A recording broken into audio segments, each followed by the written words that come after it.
Assalamualaikum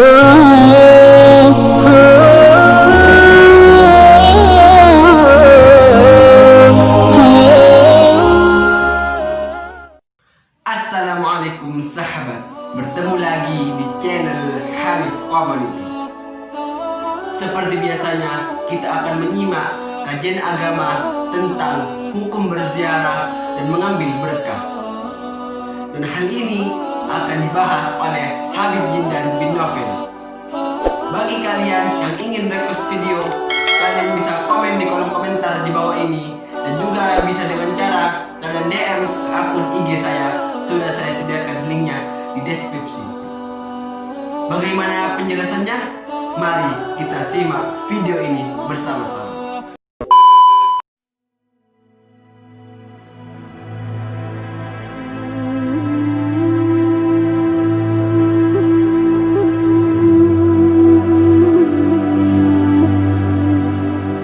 Jangan bilang, oh ini kalau orang nyari berkah itu bid'ah, itu syirik. Nabi Muhammad kenapa dibawa ke Masjidil Aqsa? Alladzi barakna haulahu. Yang kami berikan keberkahan bukan soal Masjidil Aqsa-nya saja yang berkah, haulahu, sekelilingnya berkah. Apalagi Masjidil Aqsa-nya. Barakna haulahu linuriyahu min ayatina. Kami ingin tunjukkan kepada Nabi Muhammad ilmu dari Allah, ayat-ayat Allah, keagungan Allah Subhanahu wa taala. Perjalanan tersebut perjalanan cari berkah. Bayangkan aja, napak tilas para nabi-nabi dipijak oleh Nabi Muhammad sallallahu alaihi wasallam. Datang tiba ketika masuk ke wilayah Madian, tahu-tahu suruh sholat di bawah pohon. Udah selesai sholat, nih pohonnya siapa? Ini pohonnya Nabi Musa. Dulu Nabi Musa pernah ngadem di bawah pohon ini. Orang kalau ngadem kira-kira berapa lama? Setahun, sebulan, sehari? Kagak, cuma 1 jam 2 jam berteduh di bawah pohon tersebut, doa dengan doa yang masyhur, Rabbi inni lima anzalta ilayya min khairin faqir. Maka tempat itu menjadi tempat yang berkah karena Nabi Musa pernah bersandar di tempat tersebut dan berdoa, dan Nabi Muhammad diperintahkan sholat di bawah pohon itu, ngambil berkah dan nambah keberkahan, mencontohkan kepada umat untuk ngambil keberkahan. Nabi Musa dengan Nabi Muhammad, mana yang lebih berkah?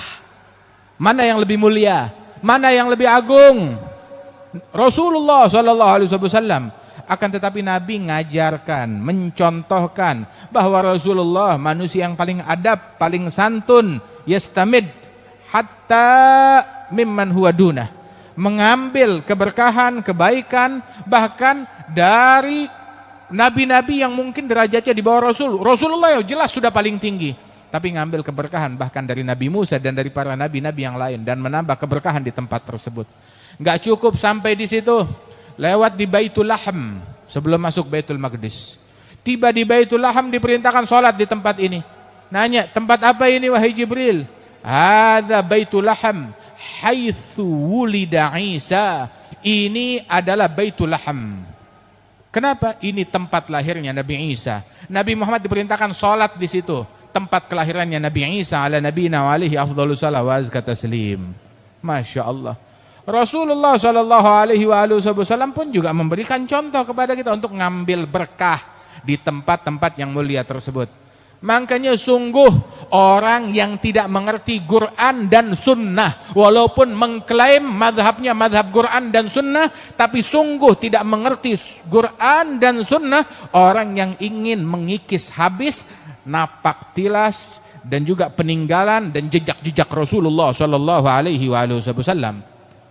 Ini Nabi Muhammad diperintahkan melestarikan, memakmurkan, ngambil berkah dari tempat bersandarnya Nabi Musa, tempat lahirnya Nabi Isa.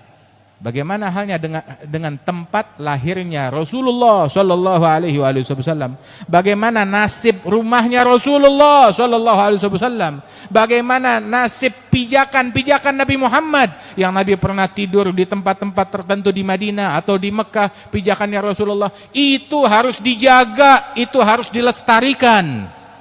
Sebagaimana Allah Subhanahu wa taala tetap melestarikan dan memerintahkan Nabi Muhammad untuk menghidupkan kembali tempat-tempat jejak peninggalan para nabi-nabi tersebut dengan Rasulullah sholat di tempat itu.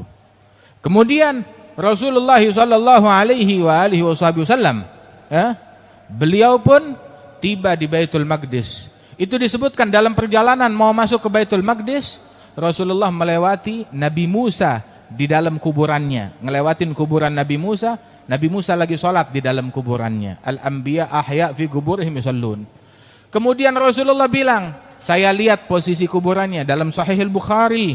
Nabi bilang kepada sahabat, "Lau kuntum thamma la urikum makanahu." Kalau kalian ada di situ, niscaya akan aku tunjukkan kepada kalian tempat kuburannya Nabi Musa. Nabi bilang, saya akan tunjukkan kepada kalian tempat makamnya Nabi Musa. Dan bukan sekedar ngomong gitu aja, Nabi bilang, wa huwa fi jambit tariq, di tepi jalan menuju Baitul Maqdis. Ramyat hajar minal ardil mugaddasah indal kathibil ahmar.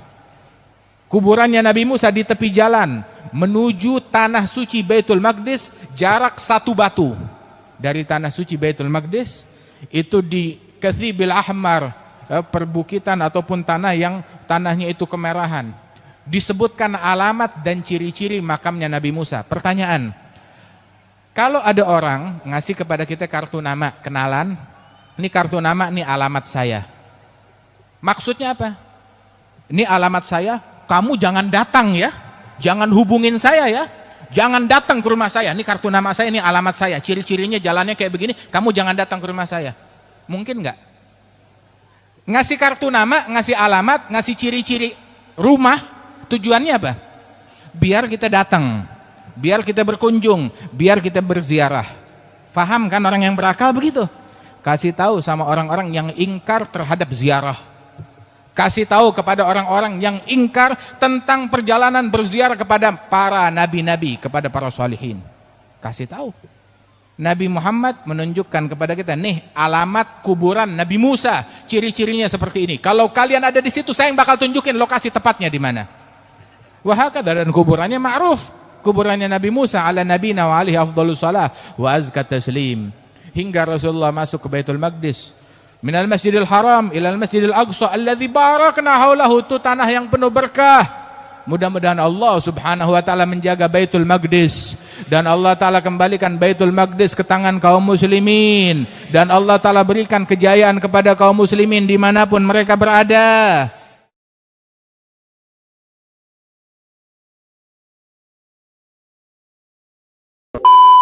Begitulah sahabat penjelasan dari beliau. Semoga kita semua mendapatkan rahmat dari Allah dan mendapatkan syafaat dari Rasulullah SAW. Wallahumma fiq ila aqwamit thariq. Wassalamualaikum warahmatullahi wabarakatuh.